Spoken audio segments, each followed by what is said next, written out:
अरे एकता, मैं तुम्हारे लिए सरप्राइज लेकर आया हूँ। कैसा सरप्राइज? हाँ भी दिखाता हूँ, आइए।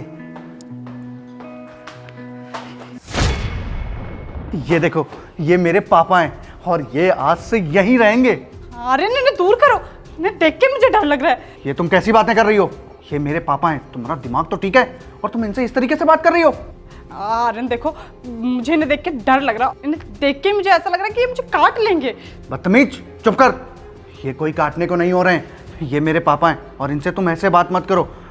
ये हमसे बहुत दिनों से नाराज थे। ये आज मुझे मिले वृद्धाश्रम में और मैं इन्हें अपने साथ ले आया। इन्हें यहीं रखूंगा और इनका बहुत अच्छे से इलाज करवाऊंगा, समझी? और तुम्हें इनकी सेवा करनी है। देखो आर्यन, ये मेरे से नहीं होगा। तुम एक काम करो, तुम इन्हें ना वापस वृद्धाश्रम छोड़ियो। मैं पैसे दे दूंगी, पर प्लीज इन्हें घर में मत रखो। ये तुम क्या बोल रही हो? जब मैं छोटा था तो इन्होंने मेरी इतनी सेवा करी, इतनी मुझे पाल पोस करके बड़ा किया, और आज जब मेरी बारी आई है तो तुम मुझसे कह रही हो कि मैं इन्हें वापस छोड़ाऊं?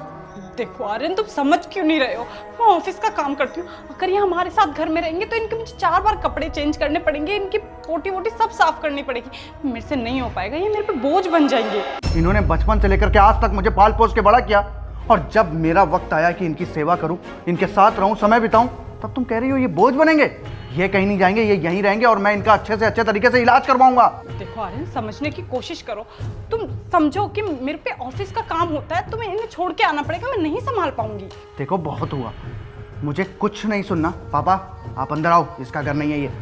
तो ठीक है, अगर ये यहाँ रहेंगे ना तो मेरी भी एक बात सुन लो, या तो ये यहाँ रह सकते हैं या मैं। अगर ये यहाँ रहे तो मैं जा रही हूँ घर छोड़कर। तुम घर छोड़ के बेशक चली जाना, बिल्कुल चली जाना, लेकिन जाने से पहले मेरा एक दूसरा सरप्राइज तो देख लो। दूसरा सरप्राइज? क्या? एक बात बताओ, तुमने मुझसे कहा था कि तुम्हारा भाई 2 साल से विदेश में है। हाँ, वो विदेश में पढ़ने गया हुआ है। तुम्हारी बात होती है उससे? नहीं, वो जहाँ पे रहता है वहाँ पे नेटवर्क बहुत कम आते हैं। तो चलो कोई बात नहीं, नेटवर्क मैं ला देता हूँ और तुम्हारी बात करा देता हूँ। मतलब? शिवम, अंदर आ जाओ।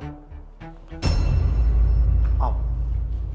अरे ये तो मेरा भाई शिवम है। ये इसे क्या हो गया?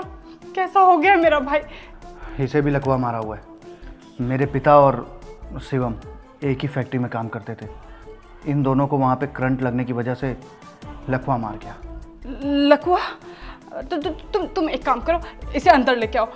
पता नहीं कितने दिनों से इसने कुछ खाया नहीं होगा। मैं इसके लिए कुछ खाने को बनाती हूँ और हम ना इसका इलाज कराएंगे।